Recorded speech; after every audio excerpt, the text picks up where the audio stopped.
The chandeliers of the Grand Astoria Ballroom bled crystal light onto the city's elite. It was a light designed to find flaws, a loose thread, a nervous twitch, a hint of last season's fashion, and expose them. The air, thick with the scent of lilies and expensive perfume, carried the murmur of 100 conversations. A symphony of polite power dynamics where fortunes were made and reputations unmade between sips of champagne. The clinking of glasses sounded like a countdown. Naima Carter stood near the French doors leading to the terrace, a pillar of stillness in the swirling current of couture and influence. Her simple, elegant black gown was a statement of quiet confidence, not a plea for attention. She was here not as Ms. Carter, the English teacher from Hawthorne Ridge High, but as Naima Carter, a board member for the Veterans Leadership Collective, a new philanthropy endeavor she'd helped build from the ground up. For tonight, at the Vail Foundation's annual charity gala, she was supposed to be an equal. She scanned the room, an old habit from a life before classrooms and literary analysis. Exits, sightlines, potential threats. Her military past wasn't something she spoke of, but it was written in the straightness of her spine, the economy of her movement, the way her gaze never rested, always assessing. She could track 3 conversations at once, noting the subtle shift in a councilman's posture as a developer approached, the flicker of panic in a socialite's eyes as she recognized a rival. It was a different kind of battlefield, but the principles of engagement were the same. A ripple of anticipation moved through the crowd as Eloise Vail, matriarch, philanthropist, and presumptive mayoral candidate, ascended the stage. She was flawless, a vision in cobalt blue, her smile a perfectly calibrated instrument of warmth and authority. The room fell into a reverent hush. "Thank you all for being here tonight," Eloise began, her voice a smooth, cultured melody amplified by the state-of-the-art sound system. "Your generosity allows the Vail Foundation to continue its vital work, strengthening the very fabric of our community." Naima kept her expression placid, her breathing a slow, controlled cadence. She knew this speech. She'd heard variations of it for years. Eloise was a master of the public stage, weaving narratives of compassion and progress that always, somehow, led back to her own benevolent power. This year, Eloise continued, her eyes sweeping the room. "We are thrilled to announce a new initiative, one very close to my heart, a mentorship program for our city's most at-risk youth, designed to guide them away from cycles of anger and defiance, and toward a future of productive citizenship." A polite, sustained applause followed. Naima took a slow sip of water, the cool liquid a small anchor in the rising heat she felt in her chest. She had a feeling she knew where this was going. Eloise held up a hand, her smile turning sympathetic. "It's a challenging world for our children, and it takes a special kind of person to work with them day in and day out. People with a unique fortitude." Her gaze moved, deliberately, across the sea of faces until it landed, with surgical precision, on Naima. The spotlight operator, clearly given his cue, shifted a beam to softly illuminate her. The room turned, 100 pairs of eyes, curious and appraising, fixed on her. Naima didn't flinch. "We have one such person with us tonight," Eloise announced, her voice dripping with condescending admiration. "Naima Carter. She's a teacher at Hawthorne Ridge." A faint, dismissive murmur rippled through the audience. A teacher. In this room of CEOs and surgeons, Naima bravely works with some of our city's most troubled individuals every single day. It's so admirable that you find fulfillment in such challenging work. Naima. Most people wouldn't have the stomach for it. It was a masterclass in public diminishment, in one breath. Eloise had framed Naima not as a fellow philanthropist or a decorated veteran, but as a glorified social worker, a glorified babysitter for the city's undesirable children. She had been publicly, politely, put in her place. The condescension was the trigger. The scent of lilies in the air suddenly became cloying, thick, like the humid air of a jungle clearing. The clinking glasses sharpened into the sound of metal on metal, the slide of a bolt into a chamber. The polite faces of the crowd blurred, their features melting into the harsh, sun-drenched landscape of another time, another life. Flashback. The air is heavy, wet, tasting of diesel and fear. Naima, then a 24-year-old Marine sergeant, is crouched behind a crumbling wall. The Afghan sun beats down, relentless. Sweat drips into her eyes, stinging. Through the shimmering heat, she sees him, Private Daniel Vale. He's barely 20, Eloise's younger brother, all eager eyes and unseasoned bravado. He's her responsibility. "Hold position, Vale," she'd commanded over the comms, her voice tight with the strain of command. That's a direct order. But Daniel, seeing another Marine pinned down in the open, had a different idea. A hero's idea. A fatal idea. He broke cover. The staccato burst of enemy fire was deafening. The sight of his body hitting the dust was a silent, screaming horror that burned itself onto the back of her eyelids. Naima blinked. The ballroom snapped back into focus. The suffocating opulence. The curious stares. Eloise's triumphant, pitying smile from the podium. She was back. But the ghost of that memory, the crushing weight of that moment, settled over her. Eloise had never forgiven her. She had twisted her grief into a weapon. And, for the past decade, she had used it to wage a quiet, cold war against Naima.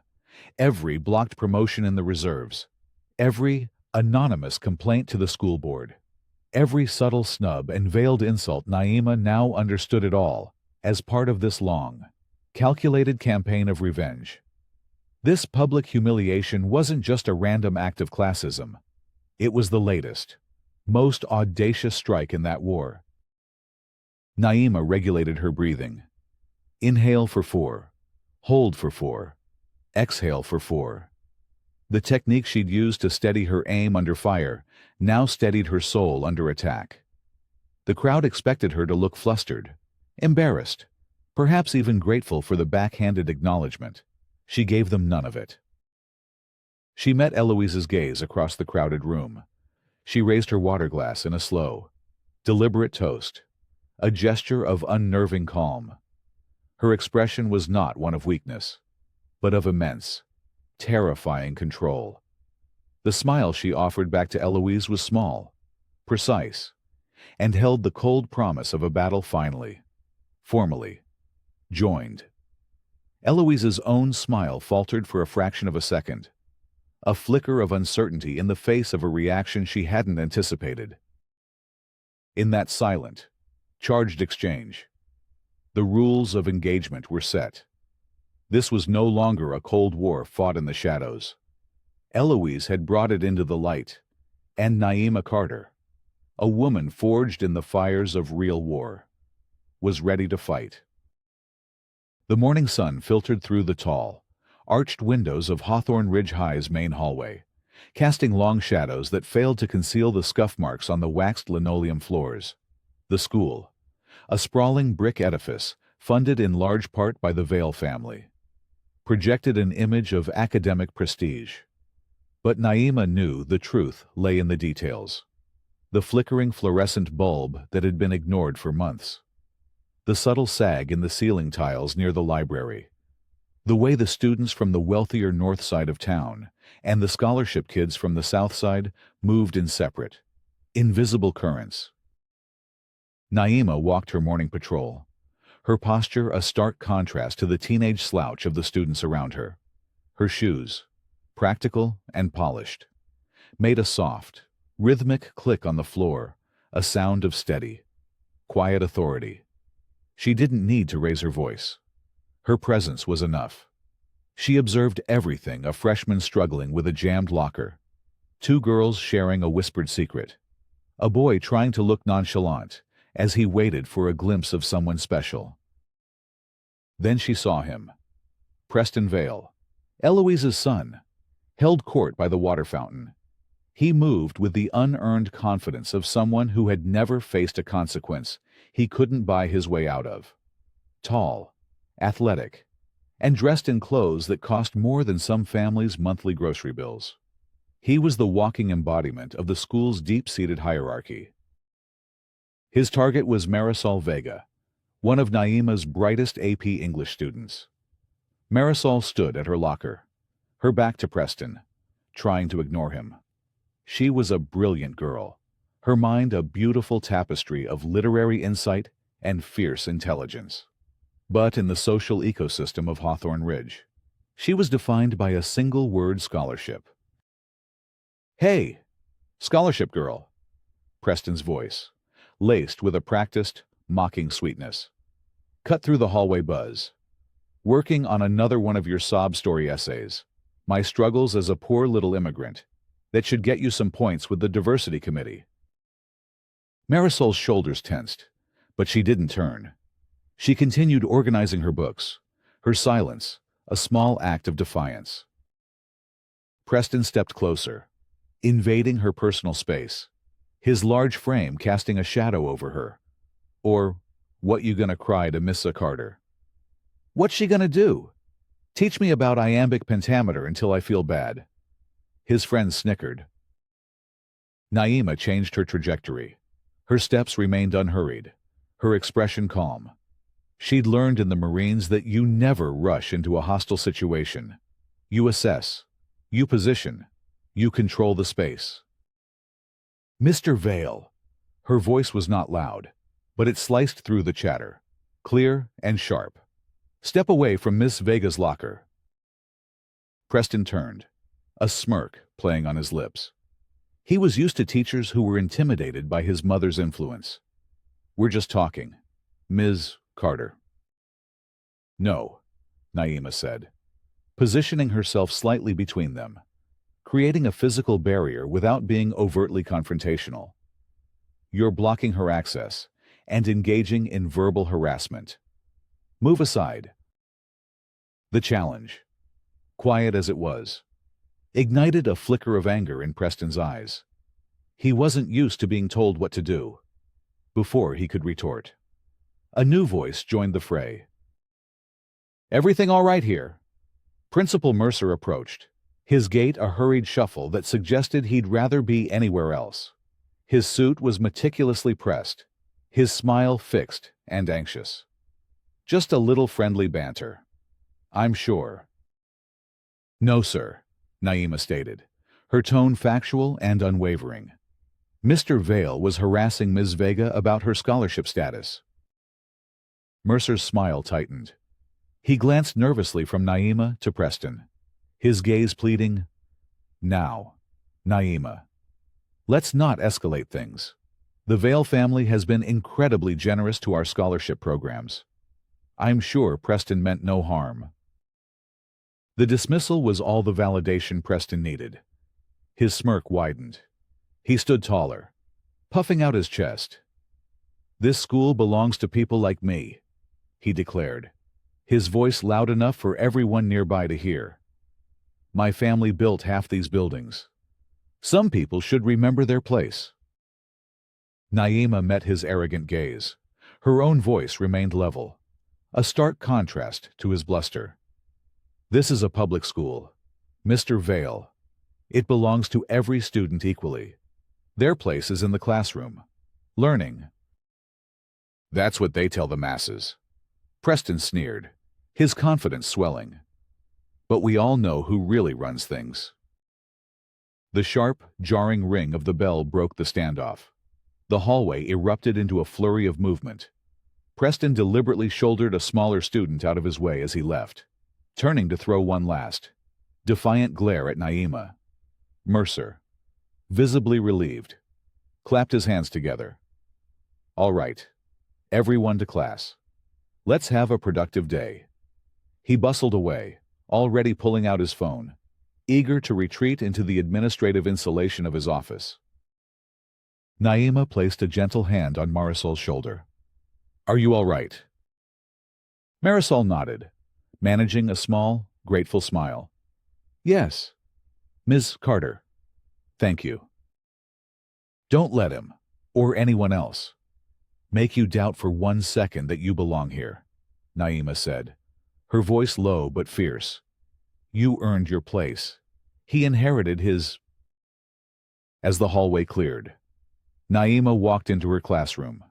The morning light streamed through the windows, illuminating the familiar, ordered space.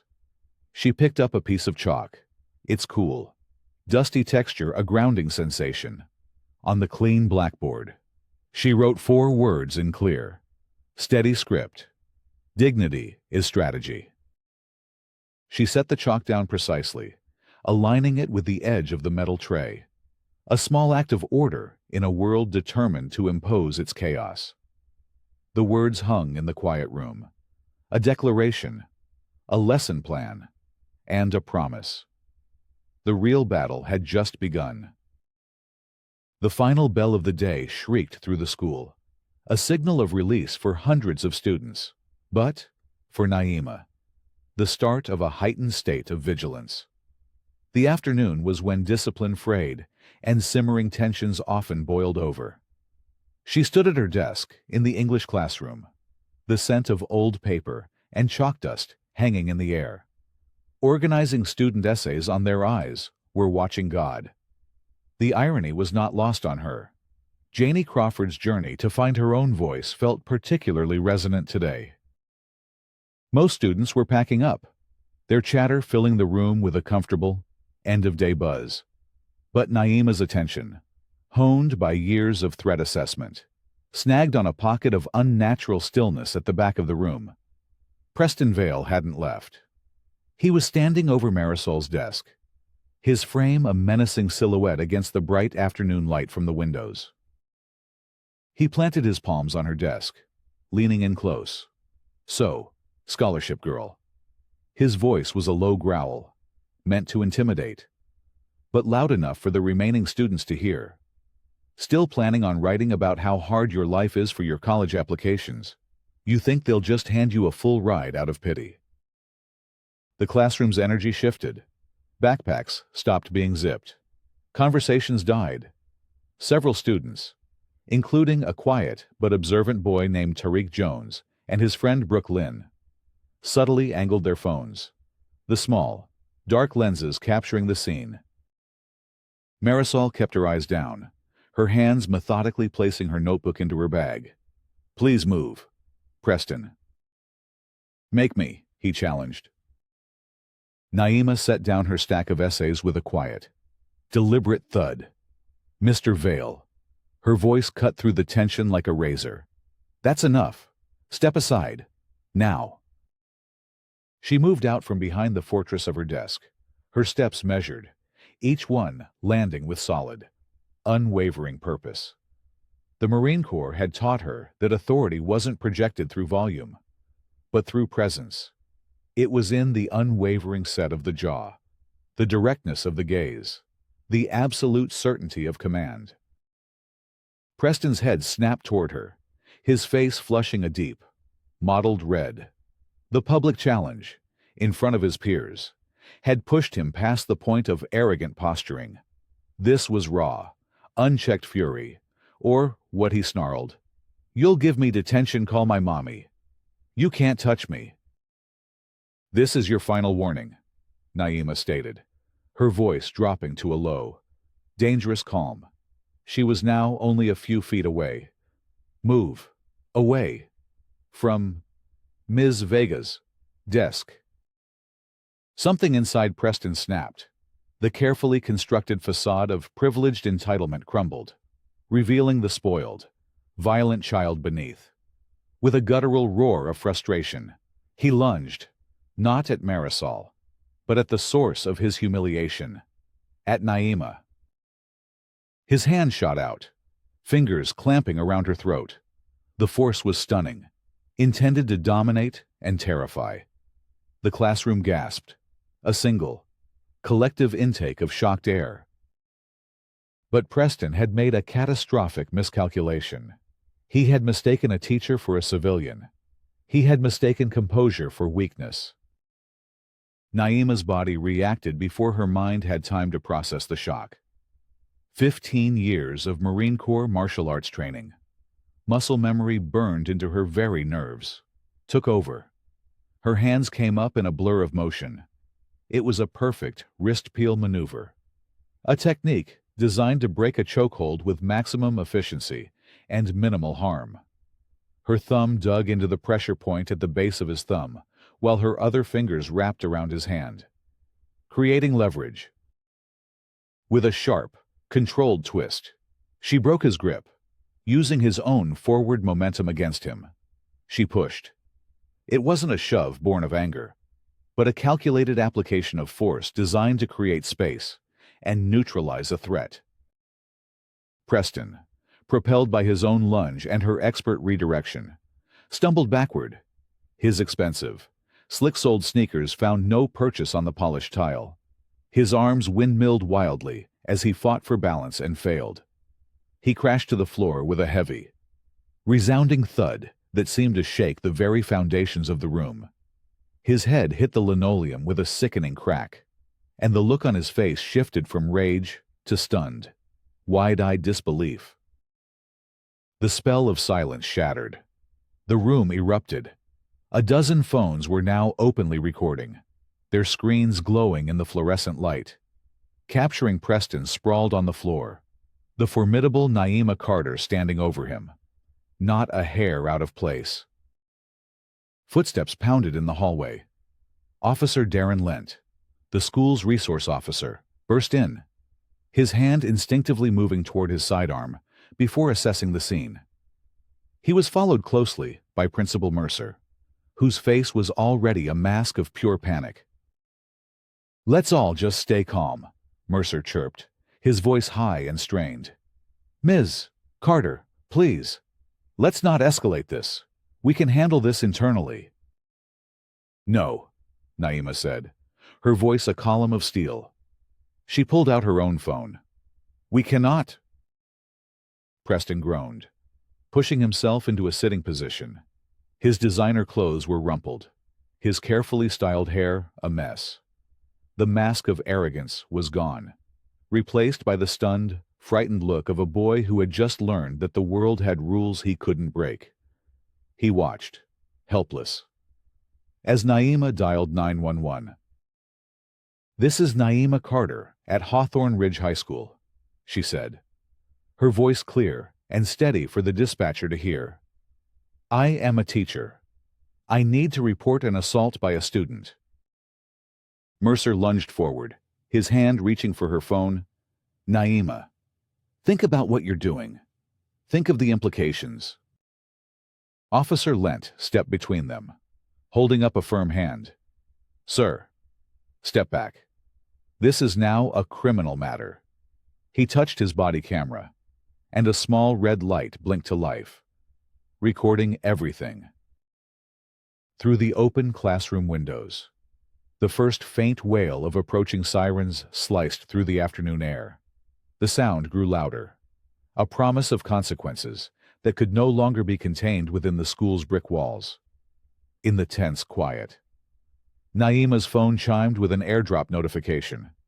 It was from Marisol Vega. She had sent her raw, unedited video file of the entire incident. The truth was now documented, secured, and ready for the fight to come. The fluorescent lights of Principal Mercer's office hummed with an irritating, monotonous buzz. The air was stale, thick with the scent of cheap air freshener and palpable anxiety. Naima sat in a hard plastic chair, her back perfectly straight, her hands folded calmly in her lap. Across the small, cluttered room, Preston slouched, an ice pack held to the back of his head, his petulant glare fixed on the floor. Officer Lent stood between them, a neutral, imposing figure, his body camera's red light a silent, blinking witness. "All right, let's go over this one more time." Nice and slow, Officer Lent said, his voice the epitome of professional calm. He clicked his pen. Ms. Carter, your statement first. Naima recounted the events with the precision of an after-action report.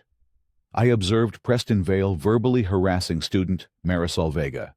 I gave him 2 verbal warnings to cease his behavior and move away. He refused. He then lunged at me and seized me by the throat with his right hand, applying significant pressure and obstructing my airway. Officer Lent made a note. And your response? I executed a standard Marine Corps martial arts program defensive maneuver to break his grip and create distance. He lost his balance during the maneuver and fell. Ms. Carter, please, Mercer interjected, wringing his hands. His face was slick with sweat. Preston is a good boy. He's a senior. He has his whole future. Sir. Officer Lent cut him off, his tone firm but respectful. Do not interfere with an official statement. This is a criminal investigation, not a parent-teacher conference. He turned back to Naima. Did you sustain any injuries? Naima lightly touched her throat. The skin was tender, and she could feel the faint beginnings of bruising, soreness, and tenderness. I will be seeking a medical evaluation to have any injuries documented. Lent nodded, then turned his attention to the sullen figure in the other chair. Mr. Vale, your version of events. Preston shot a quick, desperate look at Mercer before mumbling. She came at me. I was just talking to Marisol, and she got all up in my face. I just pushed her away. I barely touched her. That's not what the half-dozen videos I've already reviewed show, Officer Lent stated flatly. They show you initiating contact by grabbing her throat. Would you like to revise your statement before I add filing a false report to the list? Preston's face flushed. He looked down at his shoes, cornered by irrefutable digital proof. I might have grabbed her, but she threw me down. She's the one who hurt me. After you assaulted her, Lent clarified, his pen scratching across his notepad. He tore off a sheet. Preston Vale, based on the physical evidence, video evidence, and witness statements, I am issuing you a summons for assault on a school official. You can't do that. Preston's voice cracked, the entitled bluster replaced by the whine of a child. Do you have any idea who my mother is? I do, Officer Lent said, unimpressed. And the law applies to her son, just like it applies to everyone else. Ms. Carter. He turned back to her. You have the right to press full criminal charges. Given the circumstances, I strongly advise that you do. The office door creaked open, and Dr. Hattie Dubois, the school librarian, entered. She was a small woman in her late 70s, but she carried an aura of unshakable authority that made the room seem to shrink around her. She moved to stand behind Naima, placing a comforting, steady hand on her shoulder. Officer, surely this can be resolved without courts and lawyers, Mercer pleaded. That ship sailed when Mr. Vale put his hands on a teacher, Hattie said, her voice quiet, but carrying the resonant weight of aged steel. Actions, Principal Mercer, have consequences. Officer Lent handed the summons to Preston. Sign here. This acknowledges receipt. It is not an admission of guilt. Preston's hand trembled as he signed. His bravado had evaporated, leaving behind a nervous, frightened teenager. I've preserved my body camera footage, Lent informed Naima, and I've instructed the student witnesses to email me their original video files directly. We will maintain a clear chain of custody. No evidence will be lost. The pointed look he gave Mercer did not go unnoticed. You're free to go, Mr. Vale, Lent said. I would advise you to have no contact whatsoever with Miss Carter or any of the witnesses. Any attempt at intimidation or retaliation will result in further charges. Is that clear? Preston nodded sullenly. Clutching the summons, he looked from Naima to Hattie, to the unmoving officer, then turned and fled the office. "Thank you, officer," Naima said, finally rising. "Just doing my job, ma'am," he replied with a respectful nod. Hattie linked her arm through Naima's. "Come on, child. Let's get you out of here. I'll drive you home." They walked in silence through the now empty hallways, their footsteps echoing in the cavernous space. The setting sun cast long, distorted shadows across the floors. "You held yourself with a warrior's grace," Hattie said softly. "They hate that. Our unshakable dignity is the one thing they can't buy or bully out of us." When they reached Naima's classroom, she went to her computer to shut it down. A new email blinked in her inbox, marked with a red exclamation point. The subject line read, "Urgent Administrative Action Notice." Her fingers felt strangely numb as she clicked it open. Hattie read over her shoulder. "Effective immediately. You are placed on paid administrative leave pending a full review of the incident on school property." Hattie's grip on her arm tightened. "The system is circling the wagons." Naima stared at the screen, at the cold, bureaucratic words that were the first official volley in the war to come. She thought of the words still on her blackboard, a silent testament in the empty room. Dignity is strategy. It was no longer just a motto. It was a manual for survival. The sun had set, painting the sky in bruised shades of purple and orange. Naima sat at the small wooden table in her bungalow's kitchen, the scent of chamomile and old books filling the quiet space. Her hands were wrapped around a mug of tea that had long since gone cold. Hattie Dubois sat opposite her, a calming, formidable presence, her own hands resting atop a stack of papers detailing school district policies she knew by heart. "They'll try to paint you as the aggressor," Hattie said, her voice a low, steady murmur. "The uncontrollable, angry black woman. It's the oldest play in their book." "I followed my training," Naima said, her own voice quiet. "De-escalation, minimal force, neutralize the threat." "Your training was for a world with rules and a code of conduct, child," Hattie countered gently. "This world, Eloise Vale's world, has only one rule: protect their own at any cost." The crunch of expensive tires on the gravel of her driveway cut through the quiet. Through the window, the sharp, angular headlights of a black luxury sedan sliced through the twilight. The front door of the car opened, and a figure emerged, silhouetted against the glare, even in the dim light. The tailored lines of the suit and the confident posture were unmistakable. Eloise Vale. The doorbell chimed, a cheerful, incongruous sound. Naima rose, her movements fluid and controlled. She smoothed the front of her slacks, a purely reflexive gesture of maintaining order. She glanced through the peephole, confirming what she already knew. Eloise stood on her porch, her face arranged into an expression of concerned sympathy.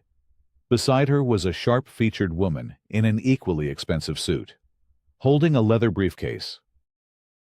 Naima opened the door. "Naima, my dear," Eloise began, her voice a confection of honeyed regret. "I am so sorry to disturb you. This is Ruth Pennington, our family's attorney. May we come in? We believe we have a way to resolve this unfortunate business quickly and quietly, for everyone's benefit." Naima stepped back, allowing them entry but not welcome.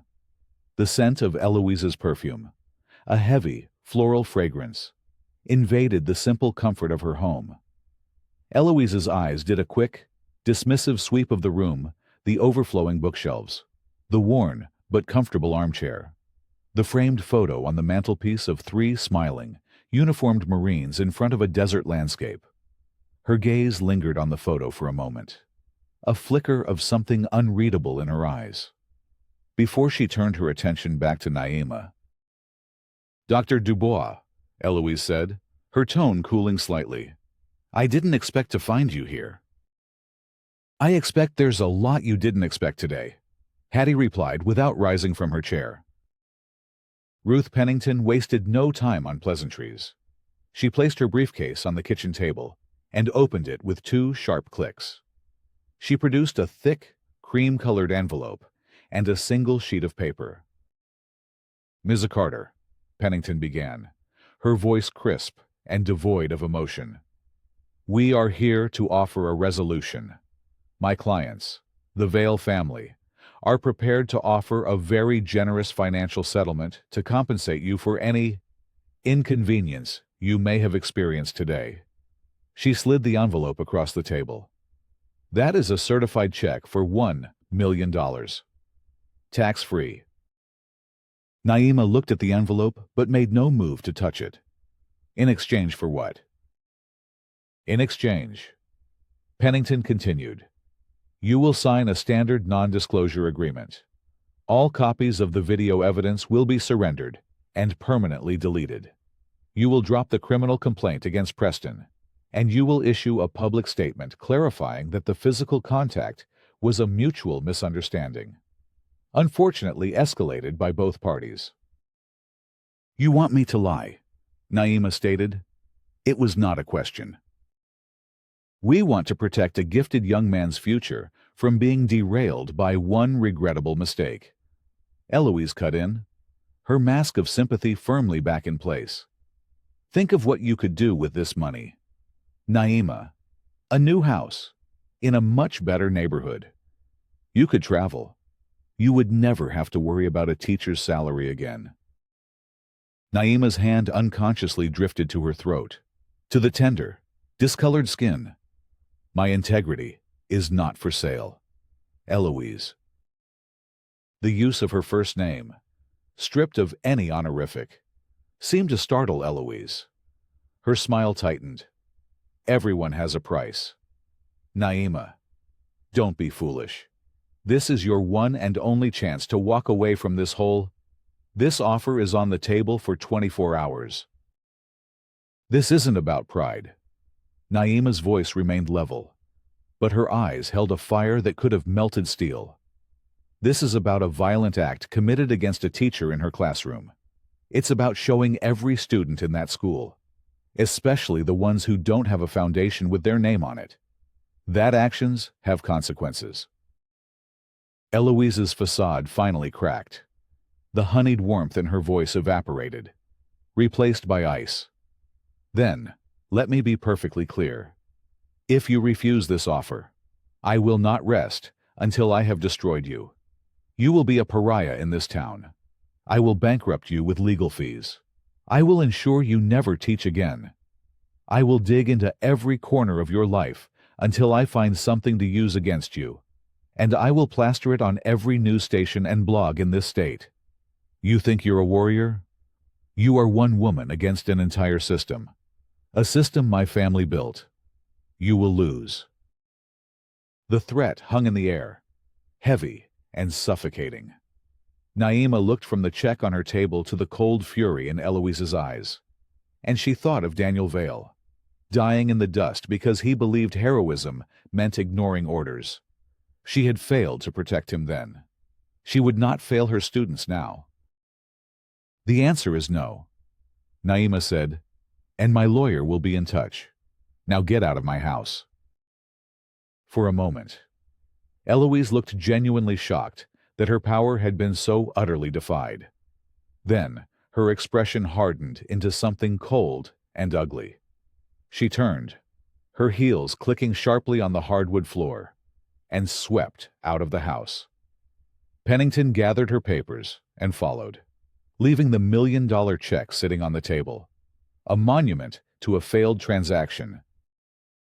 As the sedan's red taillights disappeared down the street, Hattie finally spoke. "Well," she said, taking a slow sip of her now cold tea, "I guess we're going to war." Naima picked up the check, tore it precisely in half, and then in half again, and dropped the pieces into the trash can. "Yes," she said. "We are—" An hour later, another car pulled up. This one was a sensible, well-worn sedan. Janelle Brooks, a sharp, tireless civil rights attorney and an old friend of Hattie's, strode through the door with a briefcase in one hand and a look of fierce determination on her face. "Hattie called me," Janelle said, setting her briefcase on the table where the check had been. "They want to fight dirty fine. We'll fight smart. We'll fight in the light." She opened her laptop, the screen illuminating the faces of the three women. A small but formidable council of war gathered in the quiet kitchen, ready for the battle ahead. The first volley from the Vale camp arrived digitally, as Naima, Hattie, and Janelle worked late into the night. Their phones began to buzz with notifications. A new narrative was being woven on social media, a tapestry of half-truths and outright lies designed to discredit Naima before her story could even take root. Anonymous accounts, newly created and suspiciously well-coordinated, began posting edited clips of the classroom incident. They were cleverly cut, removing the initial confrontation and Preston's verbal harassment of Marisol. The clips started with Naima advancing toward Preston, making her seem like the aggressor. His hand grabbing her throat was a split-second flash, immediately followed by the prolonged, slow-motion shot of him falling to the ground. The caption was always the same Hawthorne Ridge teacher, a tax student. "Fire Carter." "They're creating a false equivalence," Janelle muttered, her fingers flying across her keyboard as she documented every post, making it look like a mutual combat situation where the poor boy got the worst of it. "They're painting her as the angry black woman," Hattie added, her voice laced with a weary bitterness. "Oldest trick in the book. And in this town. It still works." Naima watched the videos, a strange sense of detachment settling over her. She saw her own face, her own movements, twisted into a caricature of rage. It was like looking in a distorted mirror. "Dignity is strategy," she whispered to herself. "Don't react. Document." By morning, the digital smear campaign had been picked up by a local blogger known for his right-leaning, anti-union slant. The story was framed as an example of teachers with a political agenda targeting the children of community leaders. Eloise Vale was quoted, expressing her deep concern for student safety and the increasingly aggressive environment in our schools. But Naima's team was already moving. Janelle had been on the phone since 5 a.m., lining up their counteroffensive. "We're not waiting for them to set the terms," she announced, pouring herself another cup of coffee. "We're filing a civil action, not just for the assault, but for conspiracy, defamation, and intentional infliction of emotional distress. We're going after Eloise, Preston, and the school district for creating and enabling a hostile environment." Their command center had migrated to Hattie's spacious, book-lined dining room. The old oak table was covered in laptops, legal pads, and file folders. Marisol and Tariq arrived before school, their faces grim but resolute. They had spent the night gathering and authenticating every video file they could find from other students. "We have 7 different angles of the assault," Tariq reported, plugging a secure flash drive into Janelle's laptop, all time-stamped. "We also have footage from the hallway earlier that day, showing Preston harassing Marisol." "My parents got a call last night," Marisol said quietly, "from the Vale Foundation. They were just checking in on my scholarship application. They said they were reviewing their commitments for next year." "That's witness intimidation," Janelle said, her eyes flashing. "Document it. Time, date, who called, exactly what was said. It all goes in the complaint." Hattie emerged from her study, carrying a dusty box file labeled HRH Grievances Unofficial. "I've been the unofficial keeper of secrets at this school for 30 years," she said, setting the box on the table. Teachers come to me when they're too scared to go to Mercer.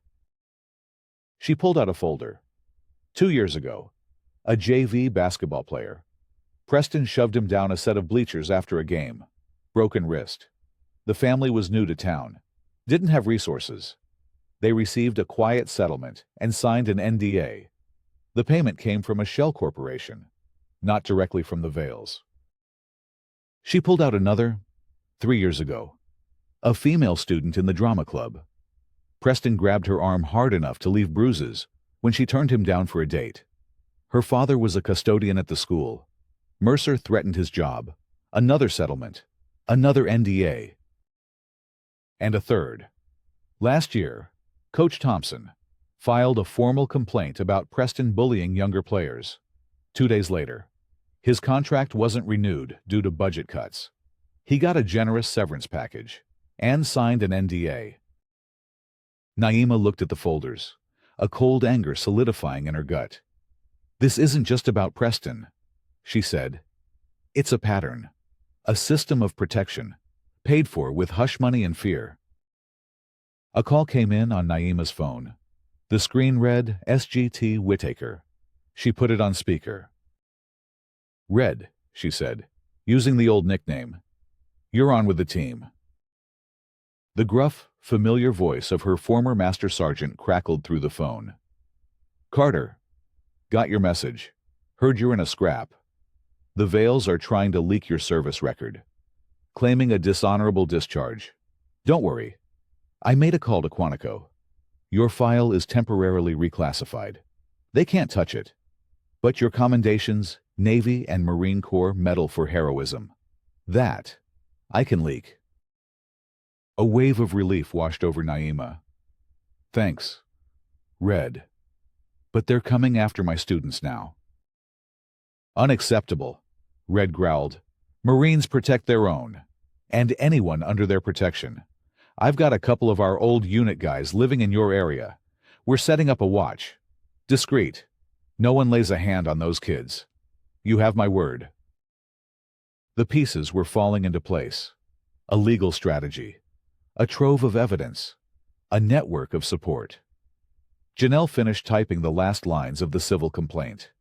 Her face set in a look of grim satisfaction. All right, she said, turning her laptop for everyone to see. Here it is.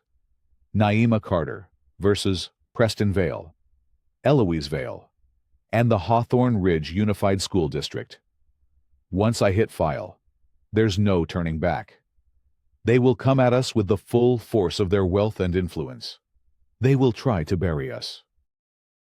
Naima looked around the table, at Hattie's quiet wisdom, at Janelle's legal ferocity, at the courage in Marisol and Tariq's young faces. She heard Red's promise of protection echoing from the phone. This was her unit now. She met Janelle's eyes and gave a single, decisive nod. File it. Janelle's finger hovered over the enter key for a moment. A silent, final confirmation. Naima straightened her back, her posture as straight and unyielding as the day she'd earned her sergeant's stripes. Dignity is strategy, she said softly. Janelle smiled, a thin, dangerous smile, and she hit the key. An electronic chime confirmed the filing. The declaration of war had been officially delivered. Outside, the morning sun broke through the clouds, flooding the room with a brilliant, uncompromising light. The lawsuit landed like a grenade in the manicured garden of Hawthorne Ridge's elite. The local news, which had been tentatively running the Vales narrative, was suddenly forced to report on a multi-million-dollar civil action alleging assault, conspiracy, and a years-long cover-up. The official complaint, a public document, was dissected on news sites and legal blogs. The names of the other victims were redacted, but the pattern of behavior was laid bare for all to see. The Vale machine, momentarily stunned, roared back to life with terrifying force. Eloise held a press conference on the steps of City Hall, a portrait of a grieving, wronged mother. "My family is under attack," she declared, her voice trembling with manufactured emotion. Attacked by a disgruntled teacher with a history of insubordination and a radical political agenda. This is not about justice. It is a shameless cash grab and an attempt to ruin my son's life over a simple classroom misunderstanding. The history of insubordination was a carefully leaked, heavily redacted performance review from 5 years prior, where Naima had formally objected to a curriculum change that removed several prominent black authors from the required reading list. The context was stripped away, leaving only the impression of a difficult employee. The pressure intensified. The school board called an emergency conduct hearing for Naima, scheduling it for Thursday, giving Janelle less than 3 days to prepare. It was a classic ambush tactic. Naima's small bungalow became the epicenter of the storm. Cars she didn't recognize would slow down as they passed her house. The phone rang with calls from blocked numbers, some breathing silently into the receiver, others hissing threats. Know your place. Take the money and run while you still can. But, for every threat, there was a message of support. A local bakery dropped off a box of pastries with a note that said, "Stay strong." An anonymous envelope appeared in her mailbox containing a gas card and $100 in cash. Former students from years past found her on social media, sending messages of encouragement. "You taught me to find my voice. Miss Carter, don't let them silence yours. Remember when you stayed after school for 2 hours to help me with my college essay? I'm at Stanford now. We're all behind you." Coach Derry Wright appeared on her porch one evening, twisting his baseball cap in his hands. He looked like a man who hadn't slept in days. "I can't stay quiet anymore," he said, his voice low and strained. "Mercer called me into his office the day you filed the suit. He didn't threaten me this time. He reminded me that my wife's health insurance is through the district, that my pension is 30 years in the making. He called it being a team player." He handed Naima a small, worn notebook. "I wrote everything down after it happened. Every threat Preston made to the younger players. Every time Mercer told me to handle it, off the books. The dates, the times, the names of the other kids who were too scared to speak up. Use it." He looked at Naima, his eyes filled with a mixture of shame and resolve. "I'll testify." The night before the hearing, the intimidation escalated from psychological to physical. Naima was in her living room, going over strategy with Janelle and Hattie, when the sound of shattering glass exploded through the house. A brick, wrapped in a sheet of paper, lay on her living room floor amidst a spiderweb of broken window panes. Red Whitaker, who had been keeping watch from a discreet position across the street, was through the door in seconds, his movements swift and tactical. While Hattie called the police, Naima carefully used a pair of tongs to retrieve the note. The message was printed in stark, block letters. "Drop the lawsuit. This is your last warning." Red pointed to the street. Black SUV, tinted windows, got a partial plate. Same make and model Tarek spotted at the library after that PTA meeting went south. The police arrived, took statements, and filed a report. But Naima knew it was a hollow gesture. The message wasn't for the police. It was for her. It was a reminder of the veil's reach, of their willingness to cross any line. As a repairman boarded up the broken window, plunging the living room into a gloomy, artificial twilight, Naima felt a cold knot of fear tighten in her stomach. It was a familiar feeling, the same cold dread she'd felt in the moments before a mission, the adrenaline spike that signaled imminent danger. She looked at the faces around her. Hattie, on the phone with a network of community organizers, her voice a low, fierce hum. Janelle, already amending their legal filings to include the latest act of intimidation. Red. Calmly outlining a more robust neighborhood watch schedule, with a concerned neighbor who'd come over after hearing the crash. She closed her eyes and focused on her breathing. The familiar 4-count rhythm. Inhale. Hold. Exhale. Fear was a tool. It could paralyze you, or it could sharpen you. It was a signal to your body to be ready. In the Marines, she had learned to use that fear, to channel it into focus and precision. They thought a brick through her window would break her. They had no idea what she'd survived. They thought they could scare her into silence. They were about to learn that they had just given a warrior a reason to fight even harder. The hearing was tomorrow. Let them come. She was ready. The school board auditorium was a theater of manufactured outrage. The air, thick with the scent of floor wax and simmering hostility, buzzed with the whispers of a crowd hand-picked by the veil machine. Eloise sat in the front row, a study in bereaved solemnity, flanked by her husband and a phalanx of stone-faced lawyers. Preston was conspicuously absent, a strategic move to make him seem like the innocent, traumatized victim. Naima sat at a small table facing the raised dais, where the board members were arranged like judges at a show trial. Janelle sat beside her, her files organized in neat, precise stacks. Hattie and Coach Wright sat directly behind them, a small island of support in a hostile sea. Board President Franklin Wallace, a man whose construction company had received several lucrative contracts from Vail-owned enterprises, banged his gavel. This emergency hearing of the Hawthorne Ridge School Board is now in session. We are here to address the serious allegations of professional misconduct against Ms. Naima Carter. He nodded to Eloise's lead attorney, a slick, silver-haired man named Marcus Thorne.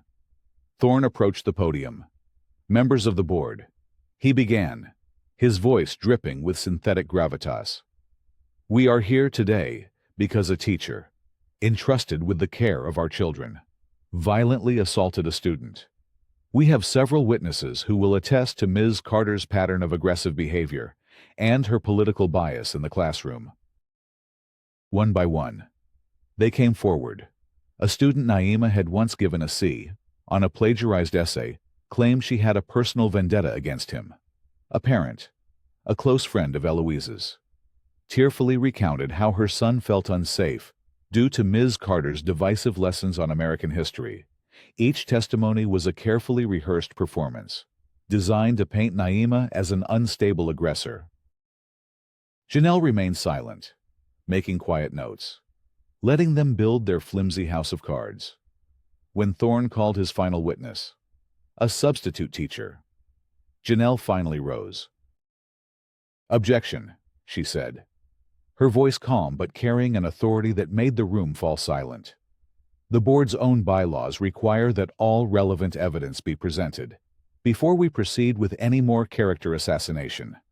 I move to present the unedited video evidence of the incident itself. Wallace frowned. Ms. Brooks, this is a board hearing, not a court of law. And this board is a public body, bound by the laws of transparency. Janelle countered smoothly. The evidence exists. To ignore it is a willful act of negligence. I have the footage here. She held up a flash drive. 7 different angles, provided by students who were present. A nervous murmur went through the board members. Thorne tried to object, but it was too late. To refuse to see the video would look like a cover-up. Reluctantly, Wallace gestured to the AV technician. The massive screen behind the board flickered to life.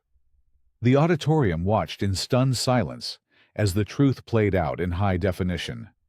They saw Preston block Marisol's path. They heard his sneering taunts.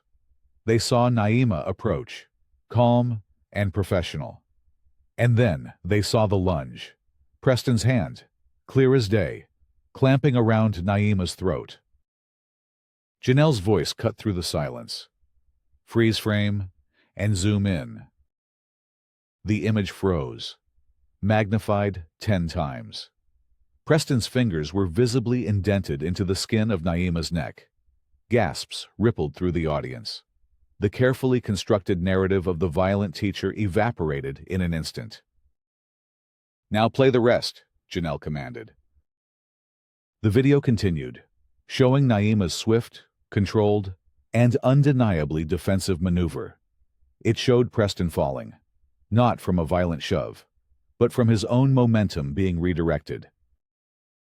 When the lights came up, the atmosphere in the room had irrevocably shifted. The board members looked stunned. Eloise's face was a mask of cold fury. "It seems the simple classroom misunderstanding," Janelle said, her voice dripping with irony, "was, in fact, an unprovoked felony assault. Now, I would like to call my first witness, Coach Derry Wright." Coach Wright walked to the podium, his steps heavy but sure. He placed his worn notebook on the lectern. "For the past 4 years," he began, his voice shaking slightly before finding its strength, "I have personally witnessed and reported multiple incidents of bullying and physical aggression by Preston Vale, and on every single occasion. I was instructed by Principal Mercer to let it go, and was implicitly threatened with the non-renewal of my contract if I pursued the matter." He opened the notebook. On October 12th, 2 years ago, he proceeded to detail, with meticulous dates and names, the incidents Hattie had uncovered, and several more. The room listened, captivated, as he exposed the rot at the core of the school's administration. Next, Janelle submitted the police report from the brick thrown through Naima's window, along with the partial license plate that matched the vehicle seen at a previous incident of intimidation. She submitted the affidavits from Marisol's parents about the threats to her scholarship. She built a wall of evidence, brick by brick, until the Vale's story was completely entombed. The hearing, intended to be Naima's public execution, had become their public indictment. The board, seeing the tide turn and the specter of their own legal liability looming, began to panic. After a frantic, whispered consultation, President Wallace banged his gavel again, his face pale.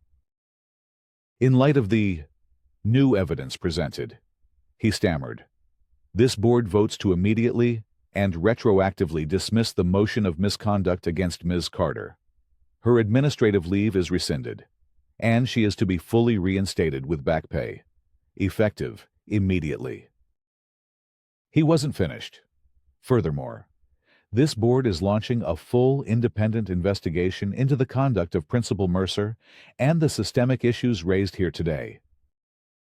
A smattering of applause broke out, quickly growing into a standing ovation from the back of the auditorium, where Naima's students and supporters had gathered. Eloise Vale stood, her face contorted in a silent snarl of rage, and stormed out of the room, her lawyers trailing in her wake like pilot fish. Naima felt a hand on her shoulder. She looked up into Hattie's eyes, which were shining with tears. "Dignity," Hattie whispered, her voice thick with emotion, "and strategy." Naima took a deep, steadying breath. It was a victory, a significant one. But as she watched the news cameras swarm Janelle outside, she knew it was only one battle in a much longer war. Eloise Vale was not a woman who accepted defeat. She would retreat, regroup, and her next attack would be even more vicious. The victory at the board hearing was short-lived. Eloise Vale, a master tactician in the war of public opinion, simply shifted the battlefield within hours. The narrative changed. Channel 7 News, a station where the Vale Foundation was a major advertiser, ran an exclusive "Tonight, new questions are being raised about the teacher at the center of the Hawthorne Ridge controversy." The anchor intoned gravely, "Sources close to the Vale family have provided us with what they claim is the full context of the classroom video. The doctored footage played on a loop, the carefully selected frames, the slowed-down motion, the darkened lighting, it all worked to create the illusion of Naima as a looming, menacing aggressor. The phone calls to Naima's house started again, this time more virulent. The online comment sections became a cesspool of racism and vitriol. A judge, a known friend of the Vale family, issued a sudden stay on Janelle's discovery motion, halting their access to the school's records and Preston's past settlement agreements, citing the risk of a media circus contaminating the jury pool. To compound the assault, Preston's lawyers filed a multi-million-dollar defamation countersuit, claiming Naima's false and malicious allegations had caused the boy severe emotional distress and jeopardized his future. "It's a classic slap suit," Janelle explained, pacing Naima's living room, the boarded-up window a constant reminder of the stakes. Strategic lawsuit against public participation. They're not trying to win. They're trying to bleed you dry, to bury you in legal fees and procedural nonsense until you give up.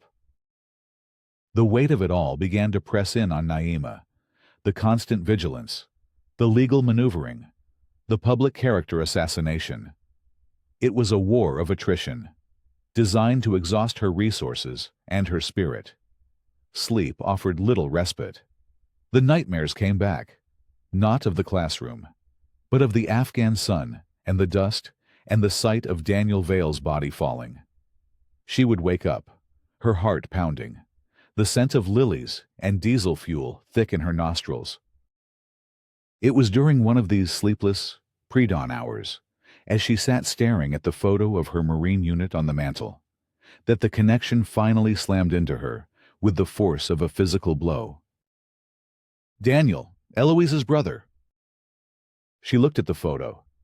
There she was, a young sergeant, arm slung around a grinning Private Daniel Vale, and, on his other side, another member of their unit. The memory was hazy, but the face was familiar. It was Red Whitaker. Her hands trembled as she pulled up the doctored news clip on her laptop. She watched it again, this time not looking at herself, but at Eloise, being interviewed afterward. "My son is a good boy," Eloise said, dabbing at a tearless eye. "He was simply trying to defend himself against an authority figure who had made a fatal error in judgment. A person who holds the lives of others in her hands and fails to protect them should not be in a position of power." A fatal error in judgment. The phrase echoed in Naima's mind. It was the exact wording from the initial inquiry into Daniel's death. The official report had cleared Naima of wrongdoing, citing the chaos of the ambush. But Eloise had never accepted it. She had latched onto that phrase, whispered by investigators before the final verdict, and made it her truth. Naima's blood ran cold. This wasn't just about protecting Preston. It never had been. Every step of this was a twisted, symbolic reenactment of the past. The public shaming at the gala, accusing Naima of not being fit for her role.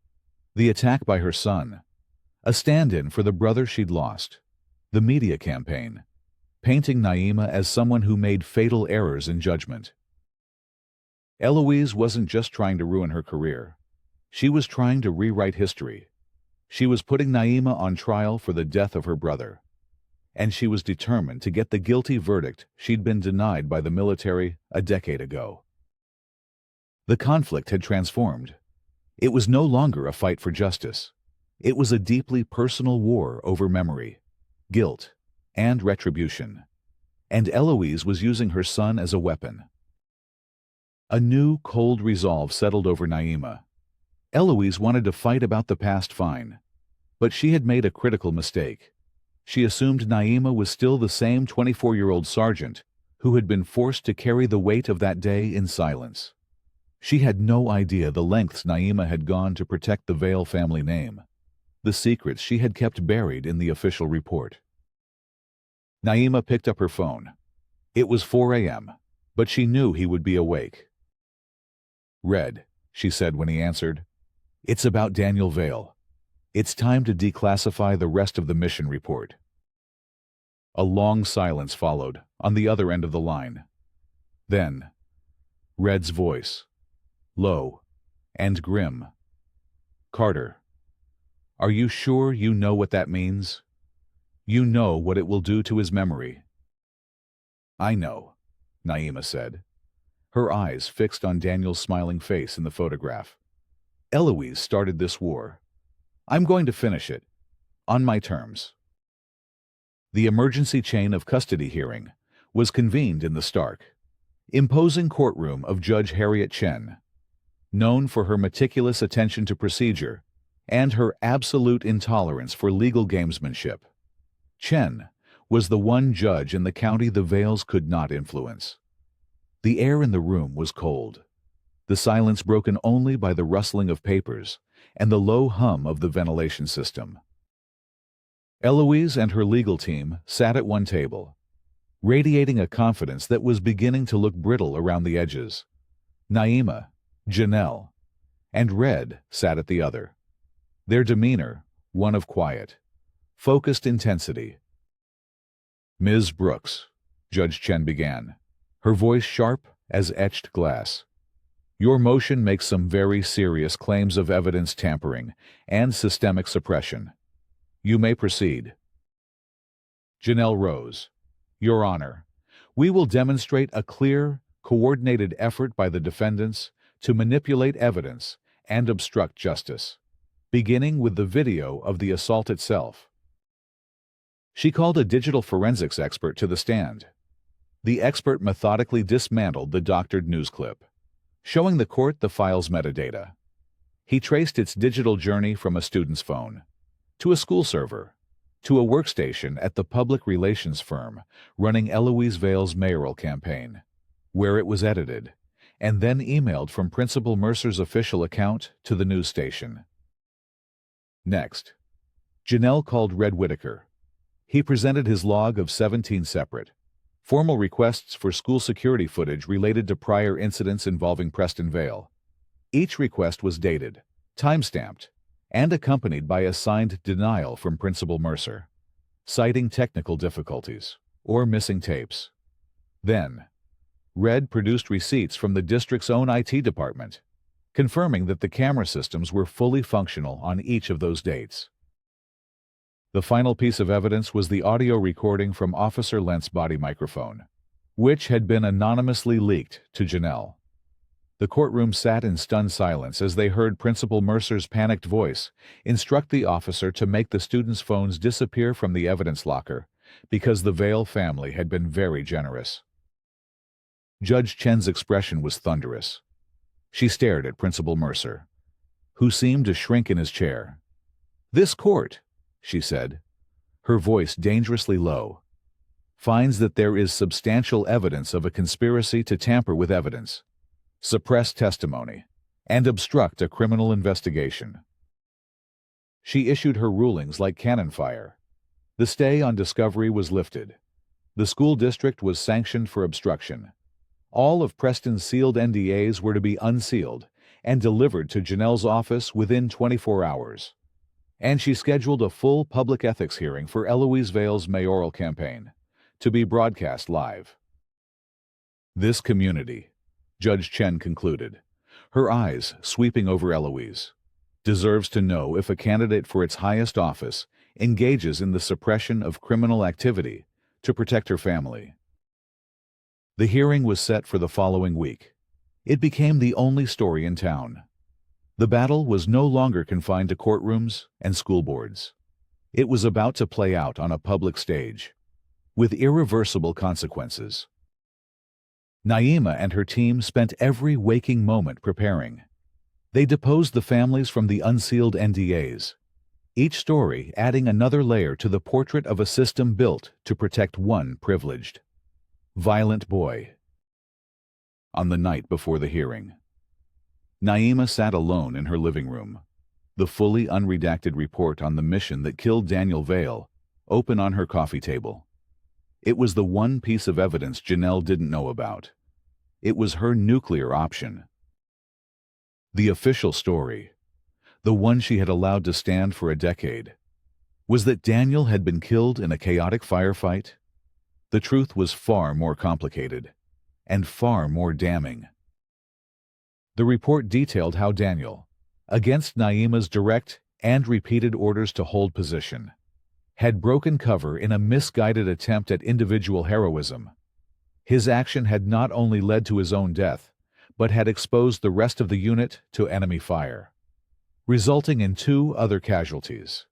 Naima, in her after-action report, had omitted the full extent of his insubordination. She had framed his actions in the most heroic light possible, allowing him to be posthumously awarded a medal for valor and preserving his memory as a hero for his family. She had carried the burden of the full truth alone, believing it was her duty as his commanding officer. Revealing this truth would destroy Eloise's entire narrative. It would prove that Naima wasn't the one who made the fatal error in judgment Daniel was. It would win her the war. Definitively. But it would come at a terrible cost. It would tarnish the memory of a young man they had both, in their own ways, loved. It would strip him of his honors and replace the image of a hero with that of a reckless boy whose actions got people killed. Naima traced the words in the report. Her victory was right there, in black and white. But as she looked again at the photo on her mantle at Daniel's bright, eager smile, she was faced with an impossible choice. Was total victory worth destroying a memory? Or was there another way to win? A way that honored the past instead of desecrating it? The answer, she realized, would define not just the outcome of the hearing, but the kind of person she would choose to be when it was all over. The city council chambers were packed to capacity, the suffocating opulence of the charity gala replaced by the cold marble and echoing whispers of a public reckoning. The harsh glare of television lights turned the room into a stage. Cameras flashed relentlessly, a frantic, clicking chorus. On a large screen behind the ethics committee, a digital clock ticked down the seconds with oppressive finality. This was the arena Eloise Vale had built for Naima's destruction. And now, she was trapped in it. Naima sat calm and composed at the witness table, Janelle at her side, across the aisle. Eloise sat with her lawyers, her perfect composure finally showing hairline cracks. Her eyes, fixed on Naima, were filled with a decade of distilled hatred. Janelle systematically laid out the case, presenting the evidence of the cover-ups, the doctored video, the witness intimidation. She played the audio of Mercer demanding evidence be destroyed. She presented the testimony from the families previously silenced by NDAs. It was a methodical, undeniable dismantling of the Vale family's power and prestige. Then, Janelle called Naima to testify. Ms. Carter, Janelle began, Mrs. Vale's defense has centered on the claim that you have a history of making, and I quote, fatal errors in judgment.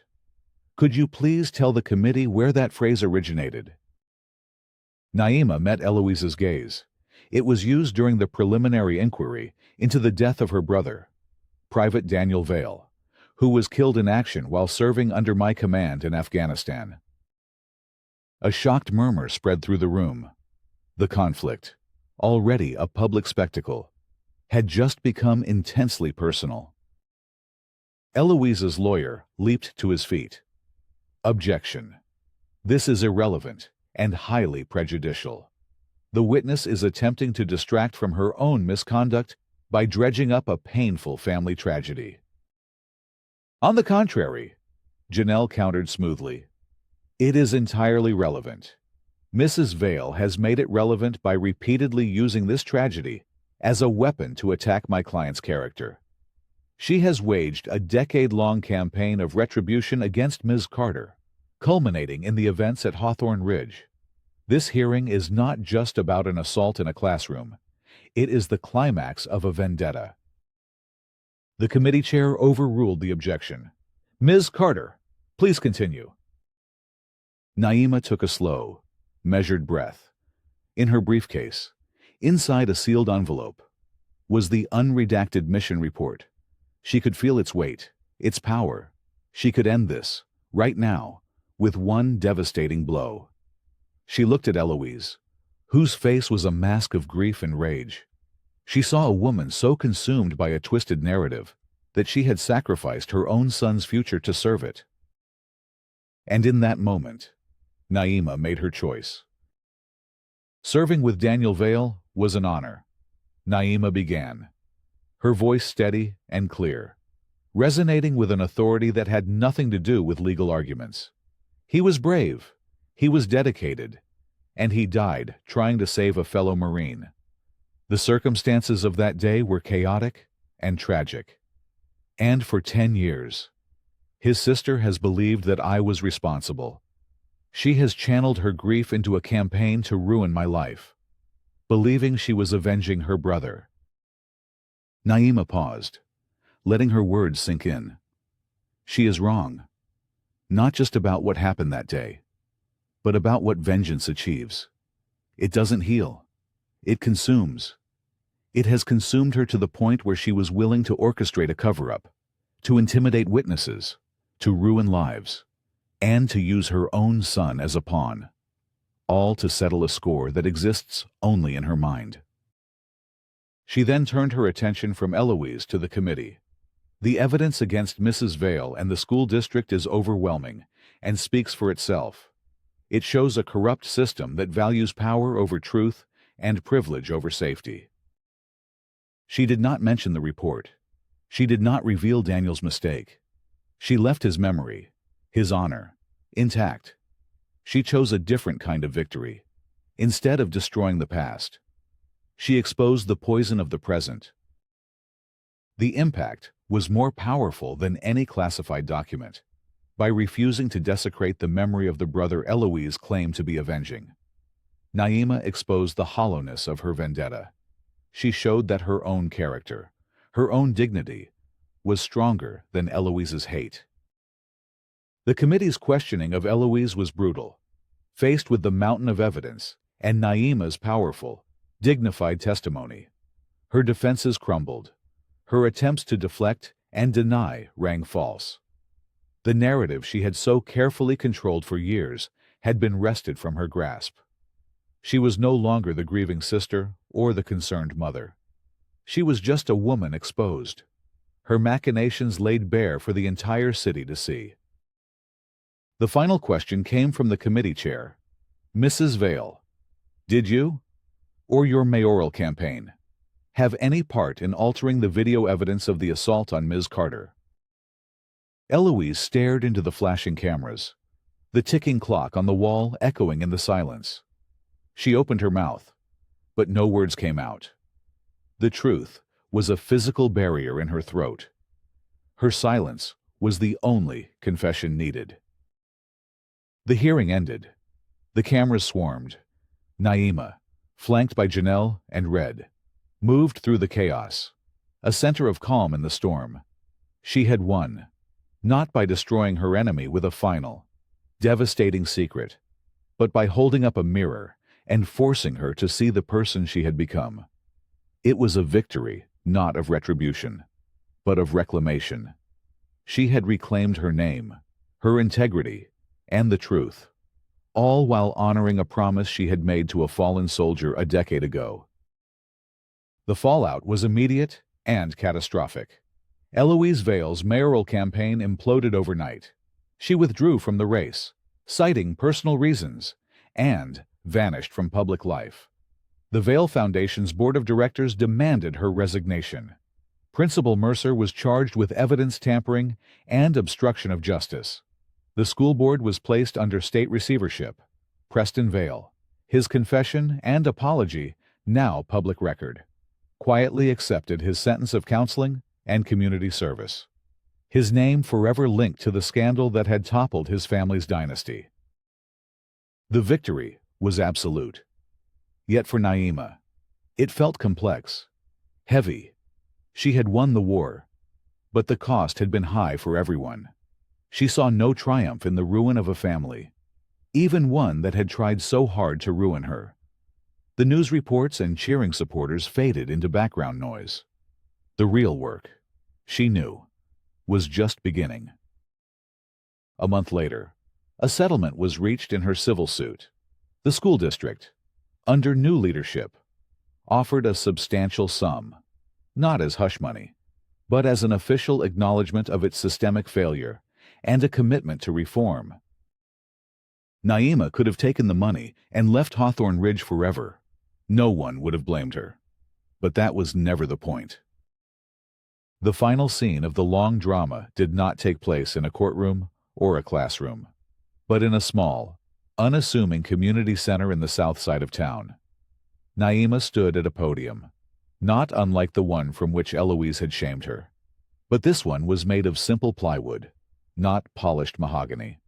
The room was filled not with the city's elite, but with veterans, at-risk teenagers, teachers, and community members. Hattie, Janelle, Red, and a newly confident Marisol sat in the front row. "Power isn't about winning," Naima said, her voice clear and strong. "It's about what you build with it." For the last few months, this community has been torn apart by a conflict rooted in a tragedy from long ago. Today, we begin to build something new from that tragedy. She gestured to a banner behind her. It read, "The Daniel Vale Leadership Initiative." "With the funds from my settlement," she announced, "I am establishing a foundation in memory of Private Daniel Vale. Not the caricature he became in a battle over grief, but the young man. He was brave, dedicated, and committed to service. This initiative will provide scholarships and leadership training for veterans transitioning to civilian life, and for young people from underserved communities. It will focus on teaching the very things this conflict has shown us.